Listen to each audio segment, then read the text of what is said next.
Əziz möminlər, mübarək Qədir gecəsindəyik. Bu gecə Quran nazil olan gecələrdən biridir.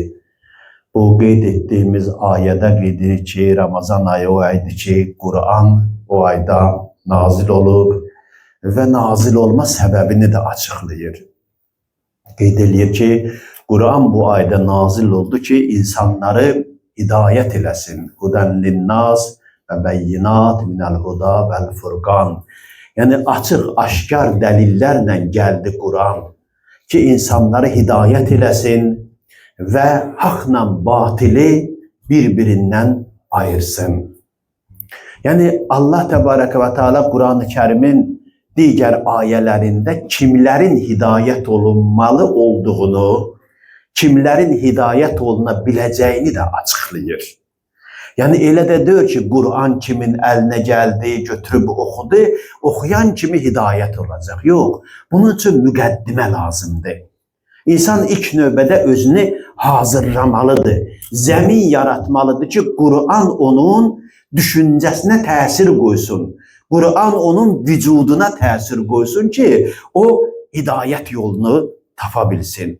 Allah Təbarəkə və Teala Bəqərə surəsində buyurur ki, Zəlikəl kitabu la raybə fihi hudən lil muttəqin.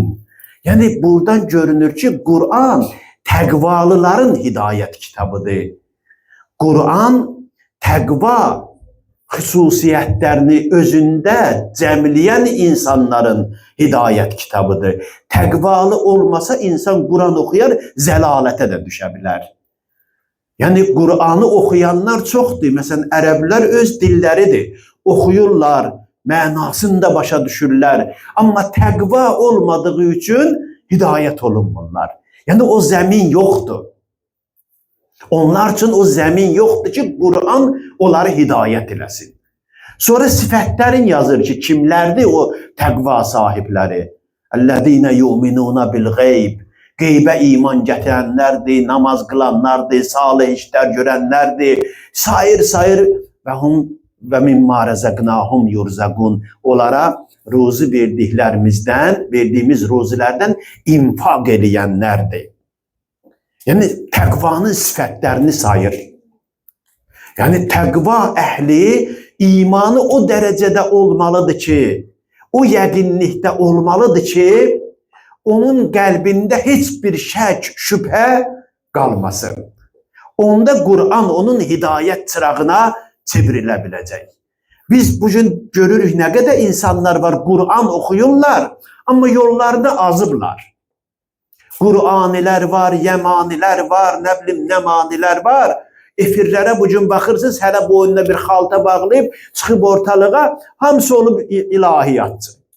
Biri sazın qoyur yerə ilahiyyatdan danışır, biri nazın qoyur yerə ilahiyyatdan danışır, biri nə bilim nəyir qoyur yerə ilahiyyat, hamısı olub ilahiyyatçı. Hamısı da Quran oxuyur ha.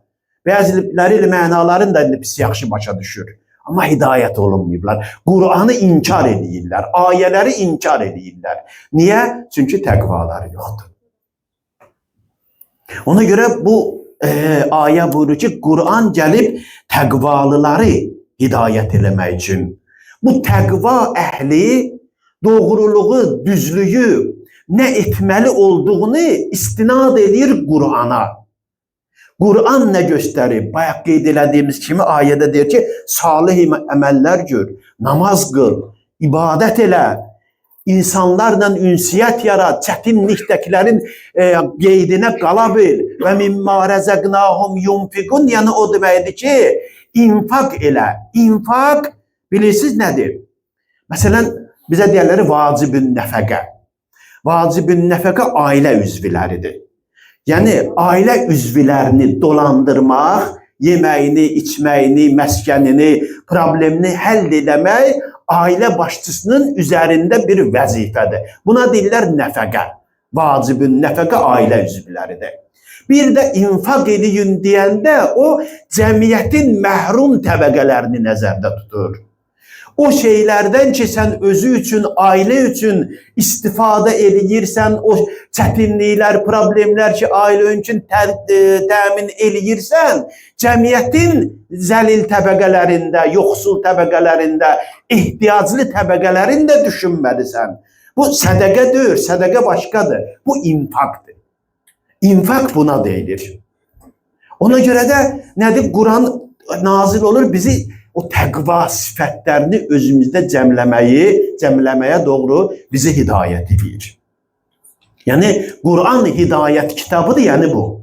İndi biz özümüzü elə islah eləməliyik ki, ətrafımızın dərdini öz dərdimiz bilə bilək. Ətrafımızın problemini öz problemimiz bilə bilək. Onda da Quran bizim hidayət kitabımıza çevriləcək. Biz bunun üçün Qur'ana müraciət eləyirik Peyğəmbər məktəbi ilə, Əhl-i Beyt məktəbi ilə. Çünki Allah özü Qur'an-ı Kərimdə buyurur ki, biz Peyğəmbər göndərdik ki, sizi paklasın. Bu ayəni əzbər bilirsiniz. Və yuzakkikum və yuallimuhumul kitabə vəl hikmə. Paklasın, Qur'anı sizə oxusun və hikməti sizə öyrətsin, kitabı sizə öyrətsin. Yəni bu qapıdan biz daxil olanda Qur'anın bizim üçün necə hidayət kitabı olduğunu başa düşürük.